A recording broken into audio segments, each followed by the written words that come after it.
Hello everyone, I warmly welcome you all on our channel star IQ। तो चलिए, ये कौन सा टाइम है हमारा एनसीईआरटी के सेक्शन का, और एनसीईआरटी में हम साइंस कर रहे हैं क्लास 7th की। और आज का चैप्टर कौन सा है हमारा? 4th। ठीक है, क्लास 7th का फोर्थ कौन सा है हमारा? ऊष्मा या हीट। ठीक है, हीट या ऊष्मा। तो ऊष्मा में क्या है? पहली स्लाइड में हमारे क्या दे रहा है? पहली स्लाइड में है कि हम वुलन क्लॉथ्स किससे मिलते हैं हमें? एनिमल फाइबर्स से। हमने कल फाइबर्स में देखा था ना, वो वूल कहाँ से मिल रही थी हमें? गोट से, शीप से, सिल्क वॉर्म से हमें सिल्क मिल रहा था, है ना। तो हमारे वुलन क्लॉथ्स क्या हैं? एनिमल फाइबर्स से मिलते हैं। और वहीं हमारे जो कॉटन के क्लोथ्स हैं वो हमें कहाँ से मिलते हैं? प्लांट फाइबर से। कॉटन किस पे होती है? हमारे प्लांट पे ही होती है ना। ठीक है, तो वुलन क्लोथ्स के कलर्स क्या होते हैं हमारे? डार्क कलर के होते हैं, मतलब गहरे रंग के होते हैं। और आमतौर पे हम वुलन क्लोथ्स कब पहनते हैं? विंटर सीज़न में।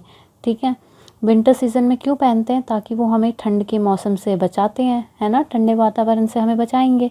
और वहीं हम गर्मियों में क्या है, हम लाइट कलर के सूती कपड़े पहनते हैं और हल्के रंग के पहनते हैं ना। ब्लैक कभी पहना हुआ देखा है? गर्मियों में बहुत गर्मी लगती है। और वहीं हम वाइट शर्ट डालें तो बहुत ज़्यादा अच्छी लगती है और ठंडी ठंडी सुहावनी सी लगती है बॉडी पे भी। ठीक है, तो born in summer season so that we can feel cool. ठीक है, आई बात समझ में कि वुलन क्लोथ्स हमें किससे मिलते हैं? एनिमल फाइबर से। कॉटन क्लोथ्स जो गर्मियों में पहने जाते हैं वो हमें किससे मिलते हैं? प्लांट फाइबर से। जो हमारे गर्मियों के कपड़े हैं वो लाइट इन कलर होते हैं। ठीक है, आमतौर पर हल्के रंग के होते हैं। और वहीं सर्दियों के मौसम के जो कपड़े होते हैं वो क्या है? गहरे रंग के होते हैं, मतलब डार्क कलर के होते हैं। ठीक है, आ गई है। नेक्स्ट क्या है? देखो, ये हॉट एंड कोल्ड की स्लाइड आ गई हमारी। नेक्स्ट है हमारे गर्म और ठंडा।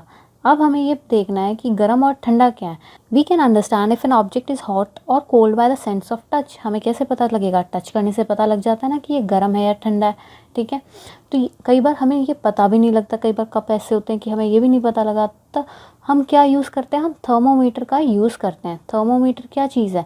थर्मोमीटर एक डिवाइस है जो कि पता लगाता है कि कितना मतलब वो ऑब्जेक्ट कितना गर्म है। ठीक है, और दूसरे वर्ड्स में हम क्या कहते हैं कि थर्मोमीटर मेजर करता है किसका? टेम्परेचर को। ठीक है, दूसरे शब्दों में किसी वस्तु के तापमान को मापने के लिए हम एक थर्मोमीटर का उपयोग करते हैं। किसी भी टेम्परेचर को नापने के लिए हम किसका? थर्मोमीटर का यूज़ करते हैं। ठीक है, अब टेम्परेचर क्या है? The temperature of an object कैसे डिफाइन किया जाता है? It is the degree of hotness या कोल्डनेस। वो डिग्री है किसकी? गर्माहट की या ठंडक की। ठीक है, आई बात समझ में कि हमने क्या कहा है कि हॉट एंड कोल्ड का कैसे पता लगेगा? अगर हमें हाथ लगाने से नहीं पता लग रहा तो हम थर्मोमीटर से पता लगाते हैं। और थर्मोमीटर क्या है? एक ऐसा डिवाइस जो टेम्परेचर को नोट डाउन करता है। और टेम्परेचर क्या है? डिग्री है किसकी? हॉटनेस की, ठंडक की या गर्माहट की। ठीक है, हॉटनेस और कोल्डनेस। ये हमारा क्लिनिकल थर्मोमीटर है। अभी क्लिनिकल थर्मोमीटर में क्या है? स्केल्स डाले होते हैं। अप्रॉक्स इसका टेम्परेचर हमारा दिया होता है 35 डिग्री से 45 डिग्री क्लिनिकल थर्मोमीटर में। और ये एक जो ये ग्लास है ना ऊपर, मतलब कांच का बना होता है, तो ये यूनिफॉर्म ग्लास ट्यूब है। कहीं से ये नहीं है कि मोटा है या पतला है। ठीक है, और इसके अंदर ये मरकरी भरी होती है। ठीक है, ये हमारा मरकरी है। और ये जो किंक दिख रहा है, ये किंक जो हमने नोटिफाई किया, ये क्या है कि एकदम से ये जो टेम्परेचर बढ़ता है और ये ड्रॉप होती है तो ये मरकरी इस बल्ब मतलब ये टूट ना जाए, तो इसीलिए ये किंक है। ठीक है, ताकि इसमें एकदम से आ जाए। ठीक, अब आगे की स्लाइड्स में यही एक्सप्लेन कर रखा है कि measuring the temperature of an object using a thermometer, हम कैसे मेजर कर सकते हैं, या थर्मोमीटर का तापमान, मतलब थर्मोमीटर का हम यूज़ कैसे करते हैं टेम्परेचर में।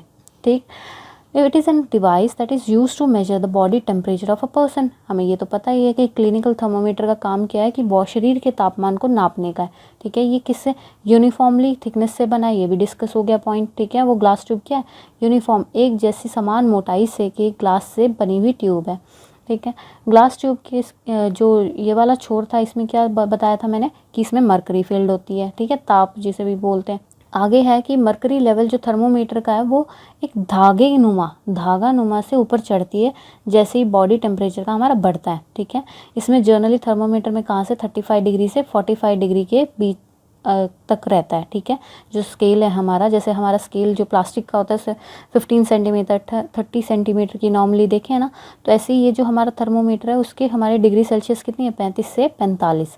आई बात इतनी समझ में। और वहीं हमारा जो ये लेवल है मरकरी का, the level of the mercury can be measured by reading the scale, कि कितना उसका टेम्परेचर है, वो मर्करी ऊपर चढ़ती रहेगी और हम उसको रिकॉर्ड कर सकते हैं। इतनी आ गई समझ में। फिर आगे देखो, आगे क्या है, हमारा ह्यूमन बॉडी का टेम्परेचर कितना है, 37 डिग्री सेंटीग्रेड। वहीं एक हमारा जो क्लिनिकल थर्मोमीटर था, वहाँ एक शार्प कर्व है जिसे हमने क्या कहा, किंग का। छोटा तेज वक्र देखा था ना, एक त्रिकोणा सा था, देखो ये रहा, इसे हमने किंग का, ताकि ये एकदम से गिरे तो ये फूटे नहीं, वही उसमें लिखा हुआ है, ठीक है। जो this prevents the mercury level from falling down on its own in the thermometer, अपने आप गिरने से रोकता है, ठीक है। How to use the clinical thermometer, अब इसे यूज़ कैसे करें, हमें ये भी तो पता होना चाहिए। पहले इसे अच्छे से एंटीसेप्टिक सॉल्यूशन में धोना चाहिए, ठीक है, डिटॉल से, सेवलॉन से, इन सब ऐसे सॉल्यूशंस में धोना चाहिए, ऐसे ही नहीं यूज़ करना चाहिए, ठीक है। अब इसका जो टेम्परेचर, जो मर्करी अगर ऊपर चली गई हो कभी नीचे, तो उसको चेक करना चाहिए कि वो 35 से नीचे हो, ठीक है। हमारा बॉडी का टेम्परेचर कितना है, 37, और स्केल कहाँ से होगा, 35 से 45 अप्रॉक्स ये रहता है, ठीक है। अब 35 से नीचे उसके लिए हमें झटके देने पड़ते हैं कई बार कि मर्करी ऊपर हो तो, ठीक है। और वो क्या कह रहा है आगे, कि थर्मोमीटर जब हम बुखार नापते हैं तो जीभ के नीचे रखते हैं ना, तो 1 मिनट के लिए उसे जीभ के नीचे रखा जाता है, ठीक है। फिर आगे क्या दे रहा है, फिर आप इसे बाहर निकाल कर के सीधा रखोगे उसे रीडिंग के लिए, ठीक है। ये ना कि टेढ़ा करके, उसमें हमें देखना है कि कितना टेम्परेचर है, ठीक। आगे ये देखो, ये है हमारा थर्मोमीटर, जो हमारा क्लिनिकल थर्मोमीटर होता है, ओके। अब इसको प्रिकॉशंस, इसके बचाव के या सावधानियां कैसे बरतेंगे अब, ठीक है। हमने ये तो देख लिया कैसे यूज़ करना है और क्लिनिकल थर्मोमीटर क्या है। अब इसकी सावधानियां क्या है, हमें थर्मोमीटर को धोना चाहिए यूज़ करने से पहले, ठीक है, किसी भी एंटीसेप्टिक सॉल्यूशन से। और हमें ये भी चेक करना चाहिए कि 35 डिग्री से नीचे है, ठीक है। और उसे हमें स्ट्रेट रखना चाहिए ताकि हमें जो रीडिंग है वो एकदम एक्यूरेट आ सके, ठीक है। फिर है कि हमें इसे अच्छे से पकड़ना चाहिए, कहीं ये गिर ना जाए या टूट ना जाए, ठीक। और बच्चों से तो इसे दूर रखना चाहिए, ठीक है। ये हमारा लेबोरेटरी थर्मोमीटर है, और ये हमारा क्लिनिकल, ये प्रयोगशाला हमारी जो ये केमिस्ट्री की लैब्स होती हैं, उसमें ये हमारा ये वाला थर्मोमीटर यूज़ होता है, ना कि ये वाला। ये हमारा ह्यूमन बॉडी को नहीं, टेम्परेचर को नहीं नापता है, ये हमारे जैसे बॉइलिंग वाटर टेम्परेचर हो, हमारा मेल्टिंग पॉइंट हो, इन सारे टेम्परेचर्स को ये नापता है, ठीक है। किसी भी कंपाउंड के, कभी देखा भी होगा साइंस वाले बच्चों ने, ठीक है। The laboratory thermometer is use to find out temperature of the other object such is water rather than human body temperature. कौन से, जो पानी, मतलब ह्यूमन बॉडी को छोड़ के सारे जो भी कंपाउंड्स हैं, सारे ऑब्जेक्ट्स हैं, जैसे पानी है, ठीक है। जो कई बार हम बेंजीन का, हम जो साइंस के बच्चे उन्हें पता है कि लेबोरेटरी में ये थर्मोमीटर कैसे यूज़ होता है। बॉइलिंग टेम्परेचर नापते हैं हम किसी केमिकल का, तो कभी हम मेल्टिंग पॉइंट्स नापते हैं, ठीक है। ये इसकी जो मेजरमेंट है, रीडिंग्स हैं, वो -10 डिग्री सेल्सियस से 110 डिग्री सेल्सियस तक होती है, ठीक है। इतने टेम्परेचर को ये नाप सकता है, और हमारा वो क्या था, 35 से 45। अब इसके प्रिकॉशंस, इसकी सावधानियां कैसे हम बरतेंगे, ये भी तो देखनी है। इसे हमेशा सीधा रखा जाता है, और ग्लास के जो ये कंपाउंड जैसे पानी है, इसमें इसको टच नहीं किया जाता ग्लास से, ठीक है। इसे थोड़ा ऊपर रखा जाता है, ठीक। तो ये इसी में कि ये क्लिनिकल जो थर्मोमीटर की थी, वही सारी प्रोसीजर्स हैं, उसे भी साफ़ करना पड़ता ही है, इसे भी, ठीक है। और इसे सीधा रखा जाता है स्ट्रेट अपराइट पोजीशन में, ठीक। फिर क्या कह रहा है कि जो बल्ब है वो उसे सरफेस पे, जो कंटेनर की सरफेस है उस पर टच नहीं करवाया जाता। और वहीं अगला है कि थर्मोमीटर का जो बल्ब है पूरी तरह से पदार्थ में डुबोया जाना चाहिए, ठीक है, ताकि वो क्या है, बल्ब पूरी तरह से कवर हो सके, पूरी जगह से, चारों तरफ से, ठीक है। अब देखो इस स्लाइड में मैंने ऑरेंज ग्रीन डाला है, ऐसी फील आ रही है ना कि नेशनल फ्लैग है अपना, है ना, फील अच्छी आती है, एकदम मोटिवेटेड आती है अपने फ्लैग को देख के। अदर टाइप्स ऑफ थर्मोमीटर्स, अब दूसरे थर्मोमीटर्स हमारे कौन से हैं, अन्य प्रकार के। हमारा फर्स्ट है न्यूनतम अधिकतम थर्मोमीटर, मिनिमम मैक्सिमम थर्मोमीटर। ये थर्मोमीटर क्या करता है, वेदर्स को नापता है, ठीक है, कि कब मिनिमम मतलब टेम्परेचर है, कब मैक्सिमम टेम्परेचर है, ठीक है, दिन के होते हैं ना। वहीं डिजिटल थर्मोमीटर क्या होते हैं कि कई बार हमें कांच वाले, आजकल ये वाले आ गए, पहले कांच के थे, ठीक है। उसमें क्या है कि कई बार हमें डिफ़िकल्टी होती है रीडिंग्स को नापने के लिए, तो अब डिजिटल थर्मोमीटर है, ये मुंह में डाला 1 मिनट के लिए और ये टेम्परेचर को इस ऐसे नंबर्स की फॉर्म में दिखा देगा इसकी स्क्रीन पे, ठीक है। ये ईजी है हमें, हमारे लिए, कि एकदम से रीडिंग क्या है, एक्यूरेट हमें मिल जाती है, ठीक है। अब ट्रांसफ़र ऑफ हीट क्या है, गर्मी का स्थानांतरण, ठीक है। गर्मी का स्थानांतरण एक जगह से दूसरी जगह कैसे जाएगा। The flow of heat always takes place from hot object to cold object. अब गर्म से ठंडे की तरफ जाता है। कभी पानी का ठंडा पतीला हमने रखा या चाय दूध हमने चाय के लिए रखा, तो वो दूध तो हमारा ठंडा होता है, नीचे से गर्माहट मिलती है ना, तो गर्माहट कहाँ से जा रही है, ठंडे में जा रही है। तो याद रह जाएगा ना चाय के पतीले से कि हॉट ऑब्जेक्ट से कोल्ड ऑब्जेक्ट। वहीं जो कंडक्शन है, चालन या प्रवाहक तो कहते हैं जिसे, तो ये प्रोसेस क्या है, ये हीट का गर्म की से ठंडे की तरफ जाना वो कंडक्शन कहलाता है। ठीक है, गर्म से ठंडे की तरफ जाना वो क्या कहलाएगा, कंडक्शन कहलाएगा। ट्रांसफरेंस किसका, हीट का, हॉट से कोल्ड की तरफ। और वहीं कुछ ऑब्जेक्ट्स ऐसे होते हैं जो ये कंडक्ट नहीं करते। ठीक है, ये कंडक्ट कई बार ऐसे ऑब्जेक्ट्स होते हैं जो इस कंडक्शन को कंडक्ट नहीं करते। उन जो नहीं करते उन्हें हम क्या, हमने पढ़ा था इलेक्ट्रिसिटी में, उन्हें हम इंसुलेटर्स कहते हैं, और जो करते हैं उन्हें हम क्या कहते हैं, कंडक्टर्स। ठीक है, कंडक्टर्स वो ऑब्जेक्ट्स हैं जो अलाउ करते हैं किसको, हीट को और इलेक्ट्रिसिटी को। अब हीट का टेम्परेचर है तो इन्होंने सिर्फ हीट को लिया है, ये हीट को अपने अंदर से अलाउ करते हैं कौन, कंडक्टर्स। और कंडक्टर्स कौन कौन से हैं, कॉपर, गोल्ड, एल्यूमिनियम। ठीक है, ये हमारे कंडक्टर्स हो गए। फिर वहीं हमारा अगला आता है इंसुलेटर्स। इंसुलेटर्स क्या है, जो हीट को ना फॉलो करने दे, ऊष्मा के प्रवाह की अनुमति नहीं देता है, कौन, इंसुलेटर। जैसे लकड़ी है, प्लास्टिक है, अब करंट मारती है कोई चीज़ तो हम ये कहते हैं कि रबड़ की चप्पल पहनो, ताकि इलेक्ट्रिसिटी या हीट का ट्रांसफ़र ना हो सके बॉडी में से, अर्थिंग ना हो, है ना, कनेक्शन को हटाने के लिए। तो वो क्या है, इंसुलेटर है। वहीं अगर लोहे की चीज़ पकड़ लोगे तो छिप ही जाओगे। ठीक है, नेक्स्ट क्या है, कन्वेक्शन, संवहन। ठीक है, इसमें क्या होता है कि जैसे हमने ये देख लिया स्लाइड, इसमें क्या है कि ठंडा पानी लिया है तो गर्म, जब तक गर्म होता रहेगा मॉलिक्यूल्स, ठंडे और गर्म जो चीज़ें होती हैं वो हमारी ऊपर जाती है, गर्म हवा क्या होती है, ऊपर जाती हैं। ठीक है, मतलब हल्की हो जाती हैं तो वो ऊपर तैरती हैं, और वहीं उसकी जगह कौन ले लेगा, ठंडे मॉलिक्यूल्स ले लेंगे। ठीक है, ठंडे मॉलिक्यूल्स ने ले लिया तो वो पूरा जब तक गर्म नहीं हो जाता तब तक वो प्रोसीजर हमारा कन्वेक्शन का चलता रहता है। और इसी transfer of heat and liquids and gases is called convection. जो तरल पदार्थ या गैसों में ऊष्मा का स्थानांतरण होता है, संवहन कहलाता है। ठीक है, आई बात समझ में, कि जब तक चलता रहेगा जब तक वो पूरा गर्म नहीं हो जाता। ठीक है, तरल या गैसों के अणु जो गर्मी के स्रोत के पास हैं पहले गर्म हो जाते हैं। ठीक, और वो गर्मी के कारण जो क्या है, हल्के हो जाते हैं और वो ऊपर की ओर बढ़ने लगते हैं।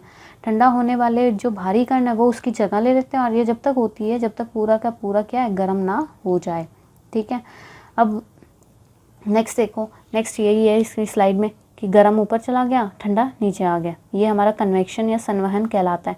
वहीं रेडिएशन क्या है, रेडिएशन है process of transfer of heat in the form of waves. Waves की प्रक्रिया, तरंगों के रूप में गर्मी का हस्तांतरण होना, एक ये प्रक्रिया है। ठीक है, फॉर एग्जांपल जो सन है, जो सन की गर्माहट है वो अर्थ की तरफ आती है, वो किसकी प्रोसीजर है, क्या प्रोसेस है, रेडिएशन का प्रोसेस है।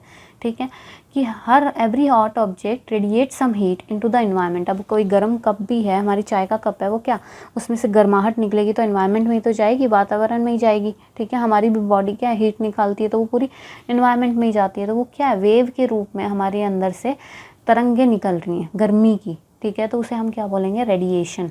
ये एक क्या है, विकिरण, एक प्रोसीजर है किसका, ट्रांसफ़र ऑफ हीट का। हमने 3 प्रोसीजर देख लिए ना, कन्वेक्शन, कंडक्शन एंड रेडिएशन, तीनों के डिफरेंस भी पता लग गए।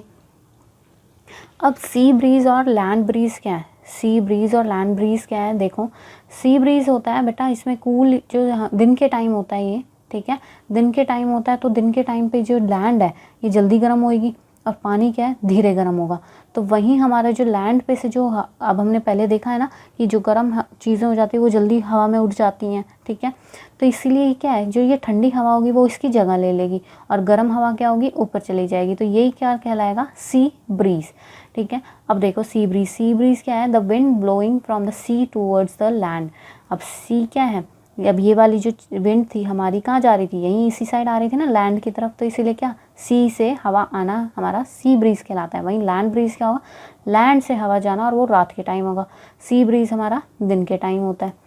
ठीक है, इसमें बहुत कन्फ्यूजन होती है कि सी ब्रीज और लैंड ब्रीज, सी ब्रीज हमारा दिन के टाइम होता है और लैंड ब्रीज हमारा रात के टाइम होता है।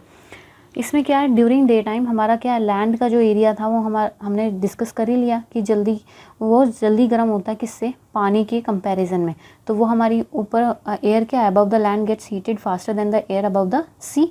जो हॉट एयर होगी वो ऊपर उठ जाएगी, और जो क्योंकि वो लाइट हो जाएगी, हल्की हो जाएगी, और वहीं समुद्र से निकलने वाली ठंडी हवा उसकी जगह ले लेगी, और इससे क्या होगा, सी ब्रीज कहलाएगी, समुद्री हवा निकलती है, इसीलिए इसे क्या बोलते हैं, सी ब्रीज कहते हैं।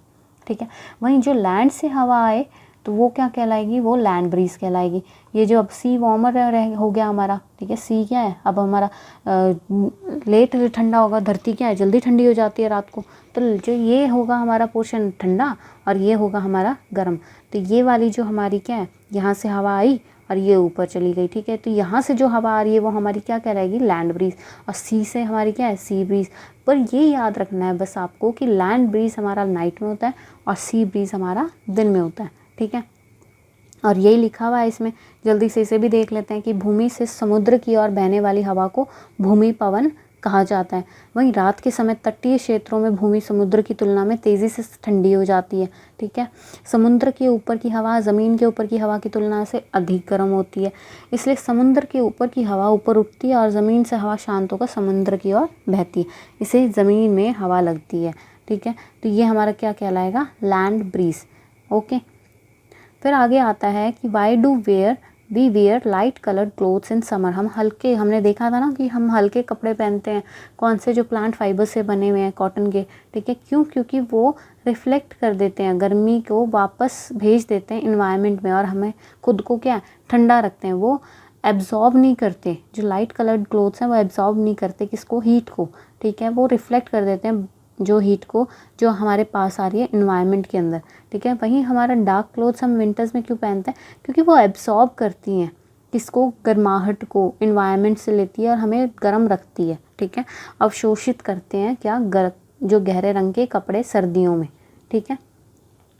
How do woollen clothes keep us warm, ऊनी कपड़े हमें कैसे गर्म रखते हैं, अब ये भी क्वेश्चन है, ठीक है, क्योंकि हीट का चैप्टर है तो ये क्वेश्चन तो बनना ही है। कैसे रखते हैं कि वुलन क्लोथ्स, हमें कपड़े देखे थे ना, कपड़ा क्या है, इंसुलेटर है, जो कंडक्ट ना करे, ठीक है, किसको, हीट को, जो हीट को पास ना करने दे, वो हमारे इंसुलेटर्स थे। तो वुलन क्लोथ्स क्या है हमारे, वो कंडक्ट नहीं करते यार, अब बैड कंडक्टर ऑफ हीट, तो इसलिए क्या है, हमारे इंसुलेटर्स हैं।